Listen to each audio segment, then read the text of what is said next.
আসসালামু আলাইকুম। Update agriculture থেকে শুভেচ্ছা। দর্শক, আপনাদের আসলে সবারই একটা চাওয়া থাকে যে পেঁপে চাষ করলে গাছে ভাইরাস হয়। আর এই ভাইরাস মুক্ত জাতগুলো বাংলাদেশে কিন্তু এতদিন পর্যন্ত খুব বেশি ছিল না। তো আমরা আসলে আপডেট গ্রিন জাতটি দিয়ে মানে আশার আলো দেখতে পাচ্ছি। দেখতে পাচ্ছেন বিশাল একটা জমিতে আমাদের আপডেট গ্রিন জাতের পেঁপেটা চাষ করা হয়েছে। মানে এটা কিন্তু একদম ঘন বৃষ্টির সময়, অর্থাৎ মানে মানে অসময়ে রোপণ করার পরও যে গাছের গ্রোথ এরকম আছে মাশাল্লাহ। আর দেখতে পাচ্ছেন এই মাত্রই বৃষ্টি কিন্তু মানে প্রায় থেমে গেল, আর এখনো পর্যন্ত ড্রেনের পানিগুলো কিন্তু বের হয়ে যাচ্ছে। তো আপনাদেরকে আমি আসলে জানানোর চেষ্টা করবো যে আপডেট গ্রিন জাতটা দেখেন, কোনো রোগ বালাই নাই, ভাইরাস নাই। কিন্তু প্রায় এই জাতটি কিন্তু রোপণ করা হয়েছিল মে মাসের দিকে, অর্থাৎ আহ, বৃষ্টি যখন ঘন বৃষ্টি শুরু হয় মে জুন মাস, মানে রোপণের পর থেকে কিন্তু এখন পর্যন্ত চলছে, মানে বৃষ্টি প্রায় বৃষ্টি লেগেই আছে।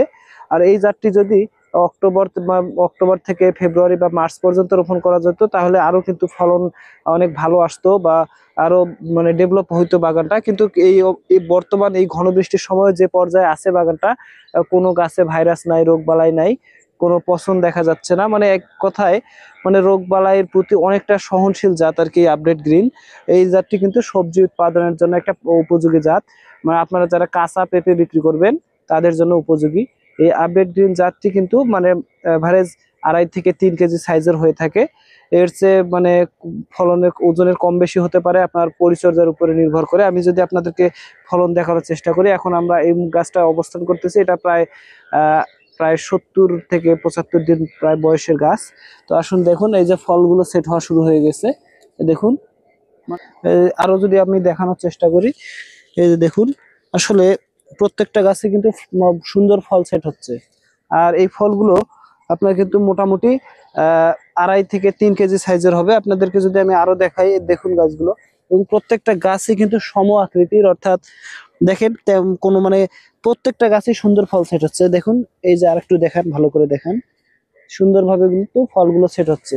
মানে এই জাতটা কিন্তু একটু মানে মাঝারি আকৃতির, অর্থাৎ মানে যারা একটু বড় সাইজ বড় করতে পারবেন, একটু খাবার ভালো দিবেন, কারণ এই জাতটি প্রায় 3 কেজি বা তার উপরেও আমরা সাইজ পেয়েছি, 5 কেজি পর্যন্ত পেয়েছি, কিন্তু 2.5 থেকে 3 কেজি এভারেজ সাইজ। আর গাছগুলো দেখবেন যে প্রত্যেকটা মানে গাছ কিন্তু একই সম আকৃতির, এবং সব গাছগুলো স্বাস্থ্যবান হয়েছে। আর একটা বিষয়, এই গাছটাতে একদম মানে কম পরিচর্যায় কিন্তু এটা চাষ করা সম্ভব হয়েছে, অল্প কীটনাশক দিয়ে। অন্যান্য হাইব্রিড জাতগুলোতে দেখা যায় যে একদম একদম নিয়মিত স্প্রে করতে হয়, অনেক সময় দেখা যায় 5 থেকে 7 দিন পর পর ওষুধগুলো দিতে হয়। একটু কম বেশি হলেই আপনার ফসল নষ্ট হয়ে যায়। সেই দিক থেকে আপনারা নিয়মিত যদি পরিচর্যায় করেন, একটু ঘাটতিও থাকে, তারপরে এই আপডেট গ্রিন জাতটা কিন্তু সহজেই চাষ করতে পারবেন। তো আপনারা আপডেট গ্রিন সহ আমাদের অন্যান্য হাইব্রিড জাতের পেঁপের বীজ ও চারা সম্পর্কে জানতে আমাদের হটলাইন নাম্বারে যোগাযোগ করুন, এবং আপডেট এগ্রিকালচার চ্যানেলটি সাবস্ক্রাইব করে পাশেই থাকুন। ধন্যবাদ।